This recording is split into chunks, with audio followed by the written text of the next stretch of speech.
Hrad Slanec. Miesto, kde stojí zrúcanina hradu Slanec, má za sebou dlhú a bohatú históriu. Hradný kopec bol na základe archeologických nálezov z roku 1961 osídlený už v neolite a neskôr v mladšej dobe rímskej. História samotného hradu začína po roku 1270, keďže v listine z toho roku sa v popise slanského panstva hrad ešte nespomína. Výstavbu hradu môžeme datovať s najväčšou pravdepodobnosťou do 70. rokov 13. storočia.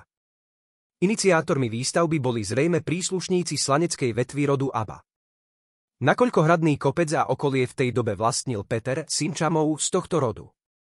Prvá písomná zmienka o hrade pochádza z listiny datovanej 9. augusta 1281 od uhorského kráľa Ladislava IV., ktorý v tej dobe hrad dobíjal od Palatína Fintu, syna Dávida z rodu Aba. Kráľovi sa jeho zámer vydaril a Palatín Finta bol porazený, no hrad ostal ešte zhruba 50 rokov vlastníctvom slaneckej vetvy Abovcov. V roku 1330 hrad získal magister William Druget, ktorému pôvodní majitelia vymenili hradné panstvo za 4 dediny v šarišskej stolici. Je pravdepodobné, že to nebolo dobrovoľne, keďže po bitke pri Rozhanovciach v júni 1312 Abovci strácali vplyv a majetky. William Druget pred odchodom na ťaženie do Poľska zanechal testament datovaný 9. augusta 1330, v ktorom hrad Slanec zanechal svojmu bratovi Mikulášovi. Hrad potom ostal majetkom rodiny Drugetovcov iba niekoľko rokov, aby následne prešiel do vlastníctva kráľovskej koruny. V roku 1385 po smrti kráľa Ľudovíta Veľkého vtrhol do Uhorska v rámci bojov o trón jeho príbuzný neapolský kráľ Karol z Drače. Za jej podpory šľachty z južných stolíc Uhorska bol 31. decembra 1385 korunovaný za uhorského kráľa. Začiatkom roku 1386 daroval Karol hrad Slanec a jeho okolie rodine Lošonciovcov. Po atentáte na Karla Malého vo februári 1386 prebrala v krajine vládu kráľovná Mária, dcéra Ľudovíta Veľkého a neskoršia manželka Žigmunda Luxemburského. V roku 1387 vystavila Mária donačnú listinu pre bývalého slavónskeho bána Ladislava Lošonci, ktorá potvrdzovala dedičné vlastníctvo hradného panstva. V 15. a 16. storočí hrad ostal v dedičnej držbe Lošonciovského rodu.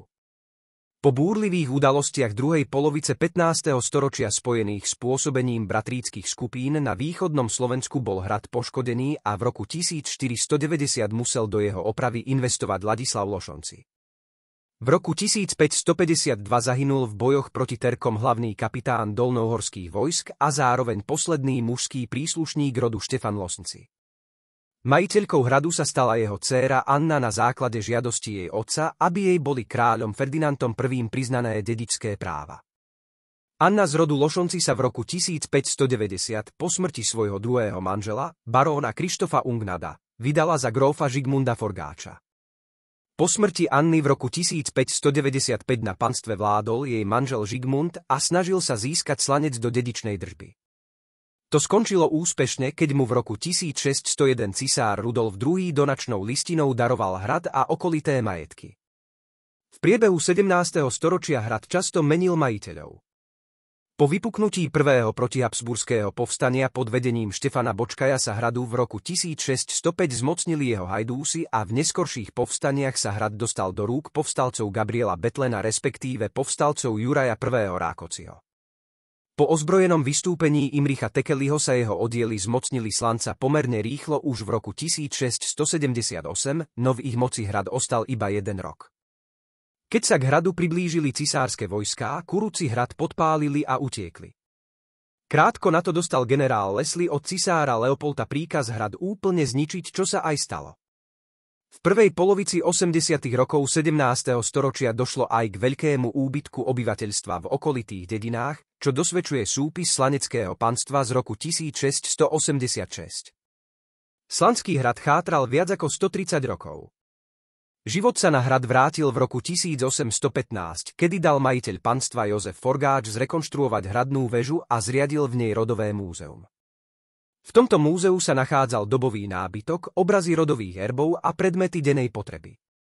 Po smrti Štefana Forgáča v roku 1916 ako posledného člena rodu sídliaceho v obci Slanec, múzeum existovalo ešte do roku 1937. Počas druhej svetovej vojny začala hradná väža chátrať a v roku 1945 úplne nevyhorela. Drevená strecha bola po požiari obnovená a chránila ešte 10 ročia interiér veže pred počasím, no začiatkom 21. storočia sa postupne vplyvom úplne rozpadla. Od tej doby bola celá zrúcanina vystavená prírodným živlom a postupne dochádzalo k deštrukcii, hlavne na oslabených, nechránených miestach hradu. V súčasnosti sa o túto pamiatku stará občianskeho združenia Zachráňme hrad Slanec.